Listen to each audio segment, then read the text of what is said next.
Hi everyone, welcome to the Hair Loss Show. Thank you for liking and subscribing. It's good to have you back. See you, Nice Vikram. to see you, Russell. Right, so today's episode, we're going to get back into hair transplant surgery mode, and we're going to talk about something that is gaining popularity. Some luminaries in the field have suggested that long hair FUE is the logical endpoint of where we're going with hair transplant surgery. And I think we're going to have a little bit of, shall we say, some opinions here about whether that really is going to be true. So I think, yes, I think there's a lot of interest and a lot of people are doing really good work with regards to that. A lot of the devices on the market are now coming out that are able to assist with that, with doing long hair FUE. So let's be specific about what we mean by long hair FUE to begin with. What we mean is that the grafts that are being planted are going to be typically 5 to 7 centimetres long. We're not talking down to your waist or to your shoulder. We're talking about hairs that are 5 to 7 centimetres long.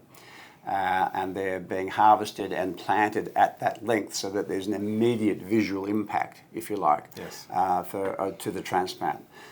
So there's two aspects to it. I mean, the big attractive part of it, particularly in women, would be the donor area. Yes. So I think that's very true. I think the proper definition of long hair FUE is harvesting hair from the donor area that is long and transplanting those long hairs. This may sound overtly simplistic and obvious, transplanting those longer hairs into the recipient area.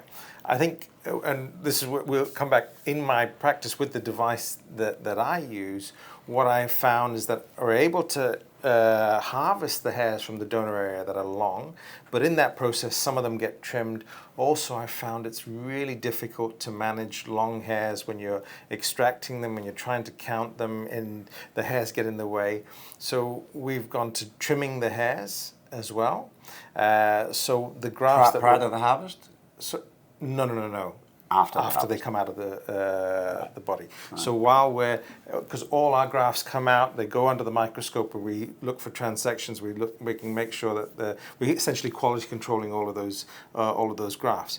And so we trim those hairs, also because when you're loading them into the implanters, it's a lot easier to do when the hair shaft is shorter. Otherwise the hairs tangle and get with each other. So we are also trying, and part of that is also trying to minimize out of body time. So we want to keep the harvesting, the implantation process as quick as possible. So in my practice, what we're doing is that we're harvesting long hair from the donor area, but we're transplanting short hair. It's a hybrid. It's a hybrid. It's a long hair harvest. Correct. So the advantage of that is that it gives the person less downtime in terms of what the donor area will look like.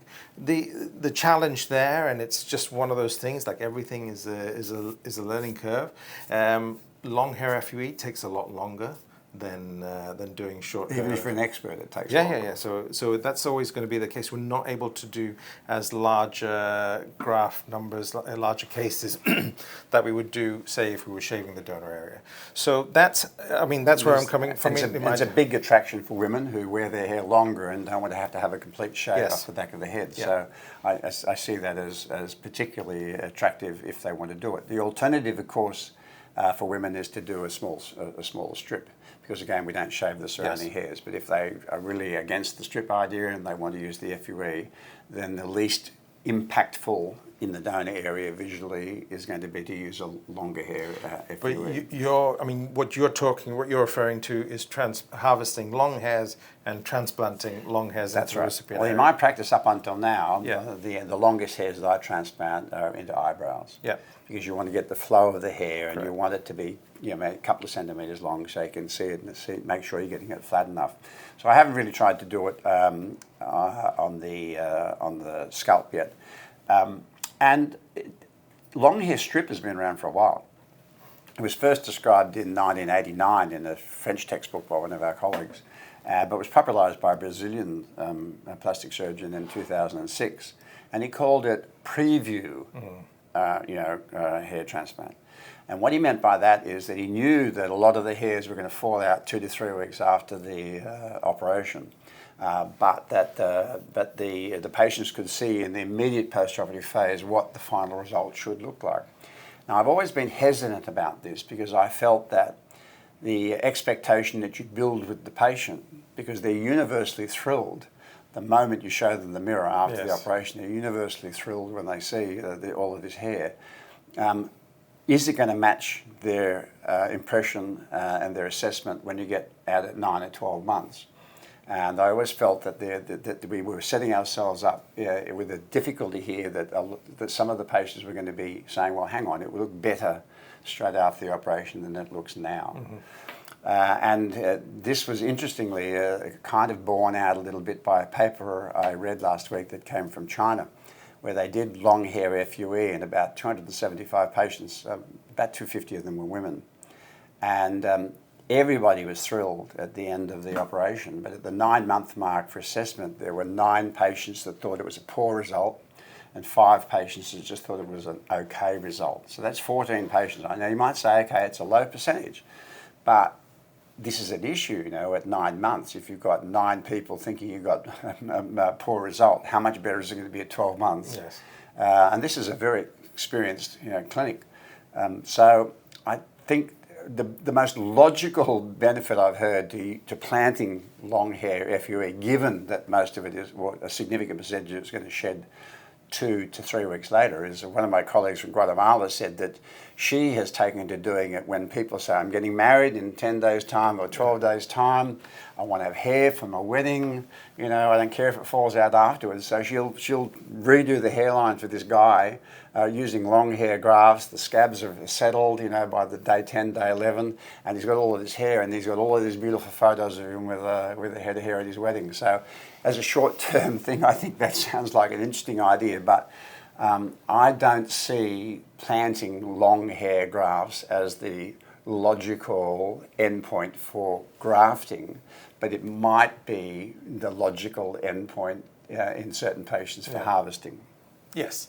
I think what has always concerned me with the concept of long hair, and that's part of the reason, again, why we switched to the hybrid model of harvesting long hair and then implanting short hair, is I'm always worried in that post-operative phase, in that 1 week phase. Are they going, the longer the hair, the greater the propensity of something getting tangled, something going to pull it out, because you just need a lot less force because the distance is longer from a long hair.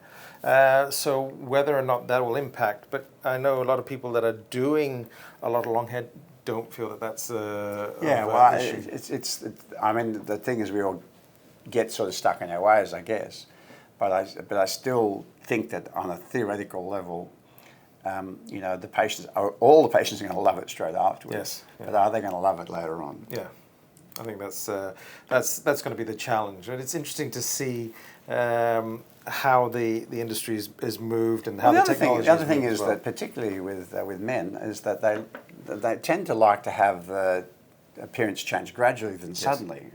It's like I say to them, if they come in bald in the morning, don't think you're going to look like Elvis this afternoon. Yes. But if you do a long hair FUE procedure on them, then maybe they are going to look like Elvis in the afternoon, and then you've got to live with that. Yes, it's that short-term benefit. But it's dramatic change, and if they, and so many of our male patients don't want people to know that they've had it done. So this seems a bit like it's not going to really work. We'll see how things go, but again, there's a lot of technology. Viable. Yeah, and there's a lot of technology, and that's changing on a year by year or a month by month basis. So it'll be interesting to see how this goes. So hopefully that gives you an insight into this technique of long hair, the challenges. It's certainly not the panacea to everything. We certainly don't have 100% growth that stays 100% growth right from the word go. Yes.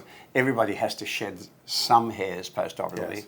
In some patients it's more pronounced than in others, and honestly I can't pick it in advance as to who's going to do more shedding or less shedding. It just seems to be very random. Yes, and so there will always be a phase of that ugly duckling phase, no matter what. Whichever technique you choose.